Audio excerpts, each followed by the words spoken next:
Altistoria, l'émission qui décrypte l'histoire locale de Haute-Loire. Pour chaque chronique, un invité expert d'un sujet de votre histoire locale. Altistoria, tous les mercredis à 19h et tous les samedis à 10h sur les ondes d'FM43, à retrouver sur Spotify ou sur www.radiofm43.org. Bonjour à tous, chers auditeurs, bienvenue à Altistoria, la chronique qui décrypte l'histoire locale. Notre territoire altigérien, chers auditeurs, est riche d'une grande histoire locale qui a façonné nos modes de vie, nos paysages, mais aussi nos traditions. Aujourd'hui, nous partons durant la Seconde Guerre mondiale et nous allons parler de l'épopée d'un groupe de résistants qui s'appelait Lafayette. Et pour aborder ce sujet, nous avons avec nous Florence Roche. Bonjour Florence. Bonjour. Vous êtes enseignante d'histoire-géographie, écrivaine, vous écrivez des romans régionalistes, historiques. Aujourd'hui, vous êtes avec nous pour nous parler de cette épopée, cette aventure formidable du groupe résistant Lafayette de Haute-Loire. Qui est ce groupe ? Comment est-ce que ce groupe de résistants se forme durant la Seconde Guerre mondiale ? Ce groupe n'était pas le seul, bien sûr, il y a eu d'autres groupes de résistants. Je ne veux pas simplement faire l'apologie du groupe de Lucien Volle, donc il est le chef du groupe Lafayette, mais c'est un groupe qui m'a vraiment interloqué, qui m'a vraiment questionné, parce que c'est un groupe de maquisards très jeunes, vraiment très jeunes. Et leur particularité, c'est que avant que le groupe devienne conséquent, très important, il est constitué en fait de l'équipe de rugby du Puy et de l'équipe des garçons gymnastes au Puy. Donc ce sont des jeunes qui peu à peu vont rentrer dans la résistance, vont suivre Lucien Volle qui sera quand même leur meneur, parce qu'ils veulent échapper au STO. C'est d'abord ça. En fait, Lucien Volle... Le STO qui, on rappelle, est le service obligatoire mis en place par les nazis durant l'occupation allemande. Par Pétain, précisément. Par Pétain. Voilà. Mais au service des nazis. C'est-à-dire que l'idée, c'était que les jeunes recevaient une convocation, partaient travailler en Allemagne. Les jeunes Français, partaient en Allemagne. Voilà. Et Hitler promettait de rendre à la France 2 prisonniers de guerre. Or, les prisonniers de guerre ne sont pas revenus. Il y a quand même des milliers de jeunes qui sont partis faire leur STO. Mais beaucoup ont refusé de se rendre en Allemagne, parce qu'ils voulaient rester au village, parce qu'ils n'avaient pas confiance. Voilà. Lucien Volle, donc il est assez jeune, il fait beaucoup de rugby.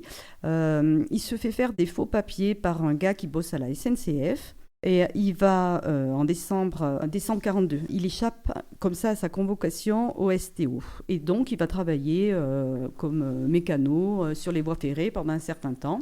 Mais au début 43, il reçoit sa convocation. Et là, il va rentrer en lien avec Soumy, qui est Jean Bonissol, qui était un chef des murs d'Issingeaux. Et Soumy, donc c'est son nom de résistant, va lui trouver en fait une planque au pied du Lisieux, dans une grange, une ferme qui appartenait à la famille Pélissier et à la famille Chambon. C'est assez terrible d'ailleurs parce que au moment de la libération de la Haute-Loire, les Allemands iront incendier et tuer les personnes qui occupaient ces fermes. Voilà, parce que Lucien Volle donc s'y installe. Il est rejoint assez rapidement par ses coéquipiers qui eux aussi ne veulent pas partir faire leur STO. Il vient voir Soumy à Issingeaux régulièrement. Il va au Chambon rencontrer Bob, qui est un agent français qui a été parachuté, qui leur amène au groupe une arme, une mitraillette Sten. Ils n'ont que ça. Et ils font beaucoup d'entraînement, beaucoup de matchs, beaucoup de gym. Voilà, en gros, c'est plutôt de la planque au départ. C'est plutôt de la planque. Et lorsque Pétain arrête le STO, parce qu'il se rend compte qu'en fait, il remplit les maquis, plutôt que d'alimenter les usines allemandes, eh bien, Lucien Volle, il repart vivre normalement au Puy. Donc, il prend un job de galocher. Il continue à faire beaucoup de rugby. Mais en fait, dans l'ombre, le chef des murs, qui s'appelait Gévold, en Haute-Loire, et Soumy, lui demande de former un groupe de francs-tireurs. Et ce groupe, il va le former avec ses camarades qui avaient pris le maquis avec lui. Et ce groupe, il va s'agrandir en fait au fil des ans. Et il en est donc le chef. Alors, une fois que ce groupe se forme peu à peu, où est-ce que ce groupe agit en premier, géographiquement ? Géographiquement, donc ils sont sur le puits, ils continuent de bosser comme si de rien n'était, mais ils vont faire une action qui va expliquer le nom de leur groupe.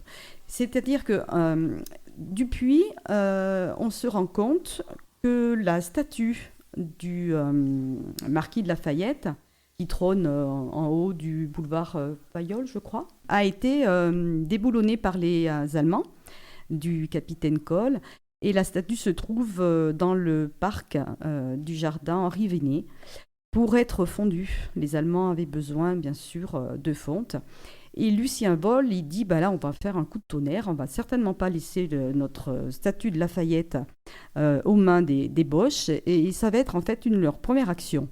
Après, bien sûr, il y aura des actions, lorsqu'ils auront du ravitaillement en armes, qui seront des actions de sabotage surtout, de vol d'armes, d'essence, des choses comme ça. Mais leur premier coup, et c'est ça, moi, qui m'a vraiment interloqué, parce que là, ils ont 19 ans. Par 2 fois, ils s'y reprennent en décembre. La première fois, le camion s'est enlisé, donc ils n'ont pas pu sortir la statue, elle était trop lourde. Donc ils y retournent le lendemain. Et là, ils arrivent à sortir la statue, à la mettre dans une camionnette de paysans. Et ils vont aller près de Bince, où un paysan a creusé un trou, en fait, sous sa grange. Et la statue va rester cachée là jusqu'à la libération du puits, en août 1944. Donc, je trouve ça rigolo, ces jeunes comme ça qui font cet acte qui peut paraître complètement dérisoire par rapport à ce qu'ont pu connaître les Polonais qui se sont battus contre les Allemands, mais c'est une question d'honneur pour eux. Ils ne veulent pas laisser la statue. Est-ce qu'elle symbolise quelque chose, la statue Lafayette, pour eux ? La liberté. La liberté donnée aux Américains, la liberté de la Révolution. Le rayonnement peut-être de la France dans le monde aussi. Et bien sûr, tout à fait, ouais. Et puis, il y a beaucoup de chauvinisme. Ils sont très chauvins à cette époque, les jeunes encore. Donc voilà, c'est leur statut, ils l'ont toujours vu et ils la planquent. Comment est-ce qu'ils arrivent à transporter une statue elle doit faire, 300, 400 kilos, c'est assez lourd. Presque une tonne. Ah d'accord, ouais, donc. Et donc, comment ils font ? Ils sont combien ? Ils sont combien à peu près d'ailleurs dans le groupe ? Une vingtaine ? Alors à ce moment-là, ils sont à peu près une vingtaine, mais justement, ils vont faire des émules en faisant ça. C'est-à-dire qu'ils vont avoir besoin de petites mains. D'accord. Ouais. Et c'est ainsi que petit à petit, le groupe, il va commencer vraiment à se structurer. Mais pour le moment, il est encore pas regroupés. Ils vont de nouveau devoir prendre le maquis lorsque Lucien Volle sera dénoncé. Voilà, il y a un moment. Par qui ? Alors, ça, il ne l'a jamais su.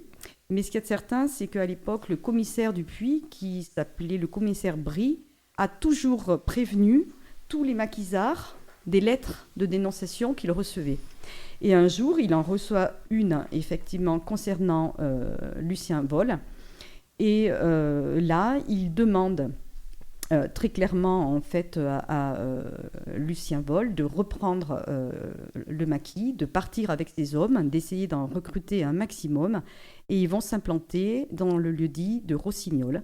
Et là, ils vont s'entraîner, ils ont des armes, ils ont des explosifs. Et les chefs du mur vont demander à Lucien Volle d'exécuter un milicien. Parce que si Lucien Volle reprend le maquis, il va se planquer à Rossignol, qui est un tout petit bled pas très loin de Saint-Jean-Lachamp. C'est aussi parce que la milice est en train de se former au puits. Voilà. La milice qui est l'organe un peu de contrôle allemand. C'est ça. Qui contrôle en fait les éventuels chemins ou structures résistantes à l'occupation allemande et au pouvoir nazi en général. C'est ça, ce sont des collaborateurs armés qui sont un peu la Gestapo française. Et lorsque cette milice s'installe au puits, les chefs mûrs, ils ont peur, parce qu'ils reçoivent beaucoup de dénonciations, vraiment beaucoup. Et le commissaire Brie, puis il y en a un autre aussi, ce sera le commissaire Crapoulet. Par 2 fois, hein, Lucien Vol, il a été sauvé par les commissaires Dupuis. Il a été dénoncé. Et on sait que le nombre de lettres de dénonciation a été immense. Donc, les miliciens, ils ont effectivement fait des rafles, ils ont capturé des résistants, parce qu'ils étaient renseignés par des lettres de dénonciation. Mais bien souvent, les commissaires ou les gendarmes prévenaient les résistants. Et on sait notamment qu'à Rossignol, Lucien Vol a convaincu tous les gendarmes de Costaro de rentrer dans le groupe Lafayette. Son groupe s'appelle Lafayette parce qu'il a caché la statue de Lafayette. J'avais oublié de le préciser tout à l'heure. Voilà, donc il a été sauvé 2 fois.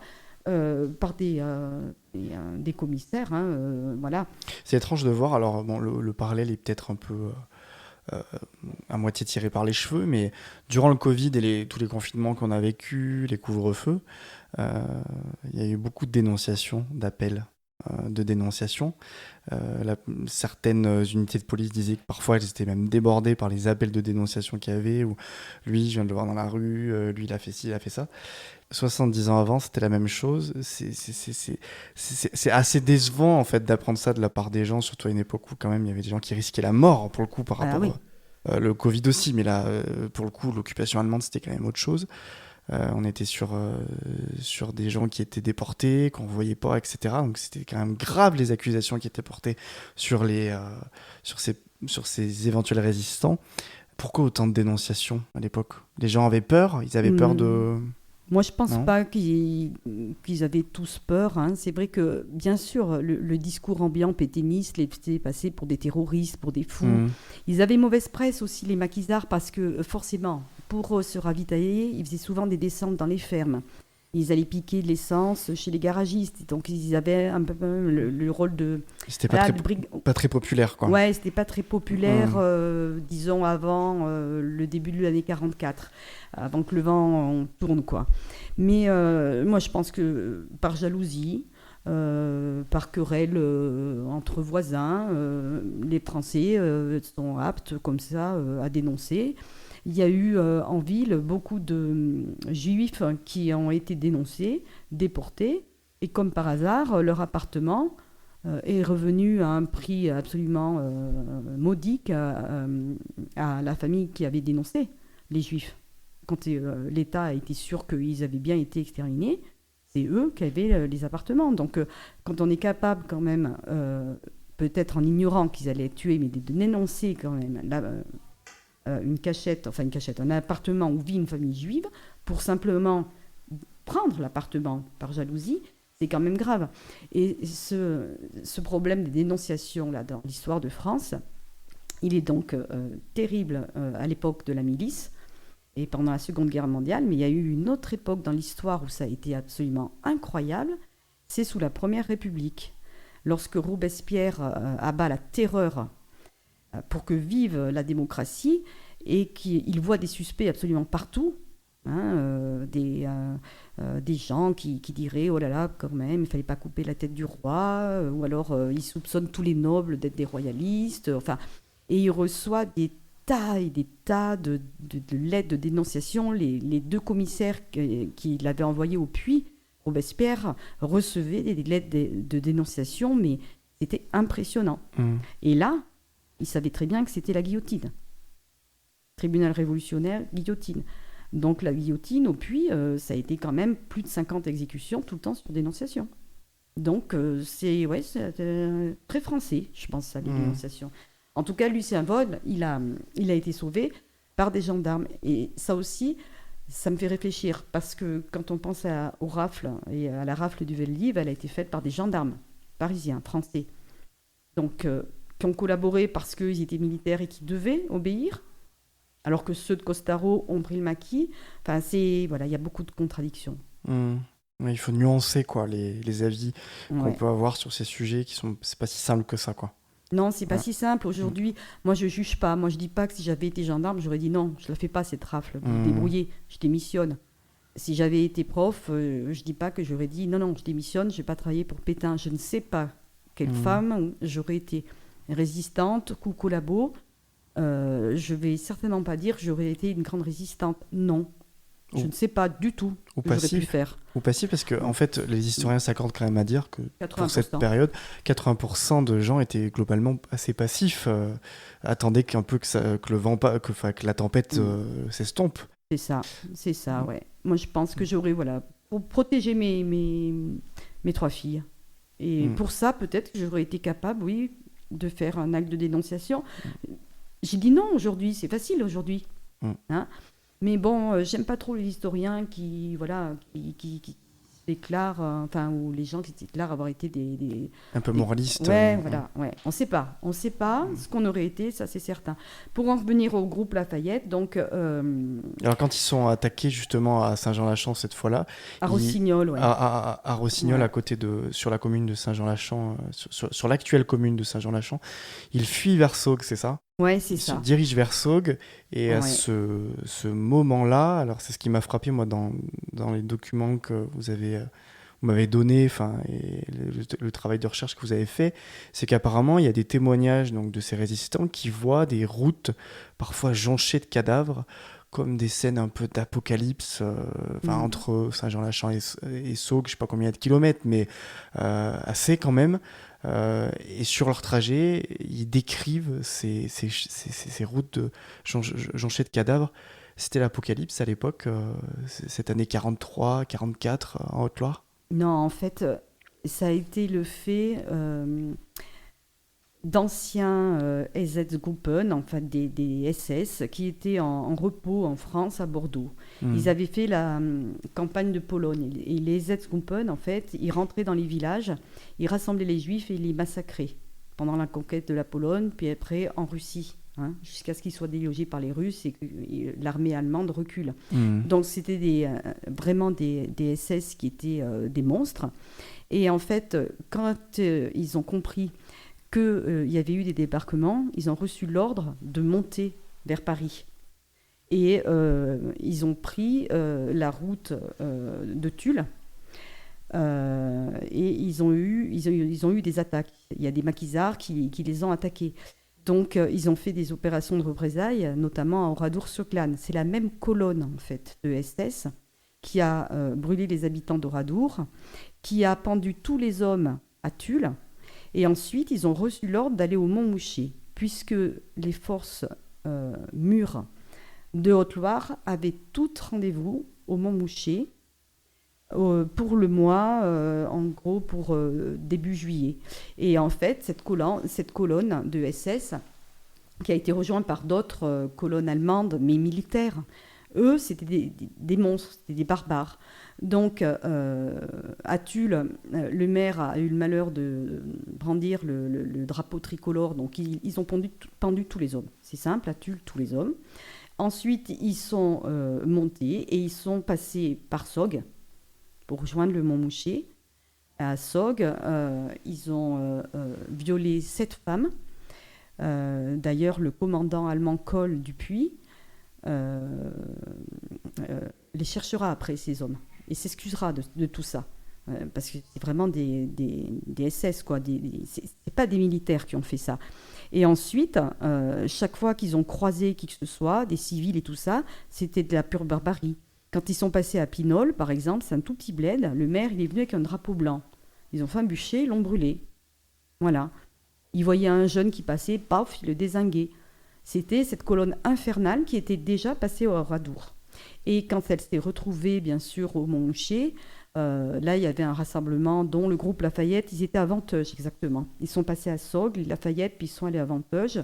Ils n'ont pas pu résister au combat contre les Allemands. Et en fait, ils ont reculé. Ils ont reculé, et tous les résistants qui étaient au Montmouchet, il y avait pratiquement 1000 hommes, mais dont 400 qui n'avaient pas d'armes, ils n'avaient pas assez d'armes. Donc les Allemands les ont poussés au repli. Mais par contre, il y a une colonne allemande qui a été arrêtée quand même par un groupe de maquisards à Estivareil, sur la route après de Saint-Paulien. Mais en gros, le Montmouchet, voilà, c'est une débandade, quoi. Ils n'étaient pas aguerris, il y avait trop de jeunes, ils n'avaient pas assez d'armes. Mais en tout cas, ces scènes de massacre, se sont produites uniquement à cause du passage de cette colonne de SS qui était déjà passée à Oradour, à Tulle, et partout où ils sont passés, ils ont laissé des traces de barbarie comme ça. Et donc ce groupe résistant de Lafayette, eux, ils regagnent aussi le Mont Mouchet à cette époque-là? Oui, ils sont à Venteuge en fait. C'est pour ça qu'ils D'accord. passent à Saugues. Et quand ils arrivent à Venteuge, les SS en question sont déjà, eux, en train d'attaquer le Mont Mouchet. Donc eux, les Lafayette, ils vont être attaqués par des Allemands, mais des militaires sur Venteuge. Et ils vont finir par se replier à Présailles, au Monastier. Hein. Là, ils se replient parce que le Mont Mouchet, donc ça a été effectivement une déconfiture. Et c'est à partir du Monastier, par contre, que là, vraiment, le groupe Lafayette va agir, toujours en relation avec Gévold, le chef des murs de la Haute-Loire. Là, ils vont faire des actes de résistance. Hein. Ils vont saboter des voies ferrées. Ils vont libérer 3 fois les prisonniers de la prison du Puy. Ils vont braquer la Banque de France au Puy. Alors là, c'est un petit peu douteux parce qu'ils se sont servis d'un laitier. Ils ont pensé que c'était bien de prendre un camion de laitier pour rapprocher de la Banque de France. Donc, il y a 3 gars du groupe Lafayette qui est parti de Présailles avec le laitier. Et quand ils sont revenus à Présailles, en fait, le laitier leur avait laissé le camion et s'était barré avec la moitié du magot, quoi. Donc, ils n'ont ramené que la moitié de ce que les employés de la Banque de France leur ont donné volontiers, par contre. Ils leur ont même laissé ouvert les portes, quoi. Donc, voilà. Et à partir de ce moment où Lucien Volle, il a de l'argent, il a des armes aussi, parce qu'ils ils vont aller piller le siège de la milice. Ça sera dur, là, d'ailleurs, parce qu'ils avaient une traction Citroën. Et quand ils ont pris les armes, le compagnon de lutte de Lucien Volle a pris une balle de la part d'un milicien à côté de lui. Donc Lucien Volle est parti et remonté à Présailles avec son compagnon mort à côté de lui. Ils ont été pris aussi dans un guet-apens à Pérard un jour. Ils allaient chercher des armes. Lucien Volle n'y était pas. Il y avait 4 gars du groupe Lafayette. Ils sont tous morts. Ils ont été lynchés par les miliciens, là. Voilà, donc ils ont quand même connu des épreuves. Et puis en août, Lucien Volle dit on va libérer le Puy. Il se met ça en tête. Donc ils encerclent le Puy. Le Puy est libéré le 18 et 19 août 1944. C'est ça, ouais. Mais en fait, depuis juillet, il commençait à avancer, le groupe Lafayette. Et en fait, Lucien Volle savait très bien que le colonel Coll était un bon militaire, au fond, qui respectait finalement les codes de guerre. C'était pas un monstre. Ni les combattants qu'il avait. Donc, il savait qu'il allait finir par se rendre. Et c'est ce qui s'est passé effectivement le 18 août. Et Lucien Volle, il a gardé une correspondance après avec ce commandant allemand. C'est assez troublant. D'accord. C'est-à-dire qu'ils ont eu un espèce de respect mutuel. Coll s'est rendu, voilà. Lui, il est responsable d'aucun massacre. Hein, ni les Allemands qui étaient avec lui. Enfin, il y en a 2 quand même qui ont participé au viol sur Saugues avec les SS. Mais grosso modo, c'était un militaire qui avait été placé là au Puy et qui n'a pas fait grand mal. D'où le fait qu'il y ait eu beaucoup de réfugiés. Donc Coll et Lucien Volle sortent vivants de la Seconde Guerre mondiale. Oui, tout à fait. Alors, ce qui est assez curieux, c'est que Lucien Volle, il va être repéré parce que, en fait, on va lui proposer de rentrer dans l'armée. C'est-à-dire que les Alliés qui ont débarqué, ils vont repérer assez vite ce jeune gars, qui est quand même fougueux, qui a des hommes à ses ordres, qui a libéré le Puy pratiquement qu'avec son groupe. Et donc, c'est Charles de Gaulle et Leclerc qui vont le solliciter. Il va rentrer donc dans l'armée de libération, il va combattre aux côtés des Alliés, il va combattre du côté de Strasbourg, il ira jusqu'à Berlin. Et par la suite, il rentre dans l'armée française et il fera la guerre d'Indochine et la guerre d'Algérie. Ce qui sous-entend qu'à la fin de sa carrière, il est devenu en Algérie plutôt l'envahisseur, comment dire ? L'occupant, voilà. C'est troublant dans son parcours. Il en parlait très peu d'ailleurs. De toute façon, tous ceux qui ont participé à la guerre d'Algérie parlent très très peu. Oui.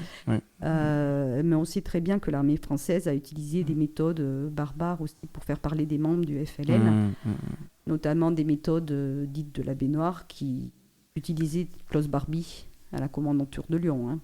Donc, on peut se demander s'il n'est pas devenu à la fin, dans l'armée française, pas un nazi, hein. C'est pas du tout ce que je veux dire, mais s'il n'a pas utilisé des méthodes qui étaient celles des combattants allemands qui occupaient la France. Ça interroge en tout cas. Il meurt comment, Lucien Voll, en quelle année ? De vieillesse. De vieillesse. Ouais, D'accord. ça doit faire 7 ou 8 ans qu'il est mort. D'accord.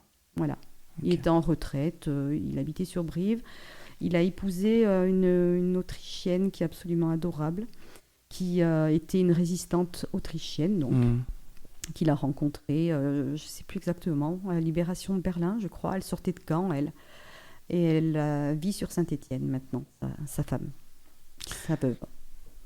Merci Florence pour nous avoir raconté cette histoire, cette épopée, cette histoire assez incroyable du groupe Lafayette, un groupe résistant de Haute-Loire. Merci. Ouais, il y a un truc qu'on a passé sous silence, et j'y pense maintenant. Lucien Voll aussi, ce qui m'a un peu captivé chez lui, c'est que Gévol, à un moment, lui dit on sait qu'on a une balance qui renseigne la milice. Donc, c'est quand la milice est créée au Puy. Et effectivement, il y a un gars qui s'appelle Hans et qui tient un bar sur la place du marché ouvert au Puy. Et Gévol dit il me faut un mec là pour aller le descendre cette nuit. Et Lucien Voll dit j'y vais. Donc, il descend une première nuit avec un de ses meilleurs camarades, Chabrier. Et ils n'arrivent pas à la voir parce qu'ils ferment le store trop tôt. Le second soir, ils y vont. Hans, il ferme le store quand tout le monde est sorti du bar. Il reportait en fait tout ce qui se disait dans le bar à la milice. Donc, il ferme son store et Lucien Voll lui met une balle dans la tête. Donc, Lucien Voll n'a pas toujours eu bonne presse. Il a tué aussi un autre milicien au Monastier, comme ça de sang-froid, paf, une balle dans la tête, parce qu'il avait parlé. Donc, il est controversé. Moi, je parle de ce groupe parce que ça me passionne, mais je comprends qu'il y ait des personnes qui puissent dire Lucien Voll était un assassin. Non, on était en période de guerre et il faisait vengeance, en fait, au nom de son groupe. Voilà. Mais il a exécuté 2 personnes de sang-froid, c'est clair. Merci Florence pour cette chronique sur l'aventure assez incroyable de ce groupe résistant Lafayette de Haute-Loire durant la Seconde Guerre mondiale. Merci. Merci de m'avoir écouté. Merci chers auditeurs. On espère que vous avez passé un agréable moment d'histoire en notre compagnie. Je vous donne rendez-vous la semaine prochaine pour une autre chronique Altistoria. À bientôt. Altistoria, l'émission qui décrypte l'histoire locale de Haute-Loire. Pour chaque chronique, un invité expert d'un sujet de votre histoire locale. Altistoria, tous les mercredis à 19h et tous les samedis à 10h sur les ondes d'FM 43, à retrouver sur Spotify ou sur www.radiofm43.org.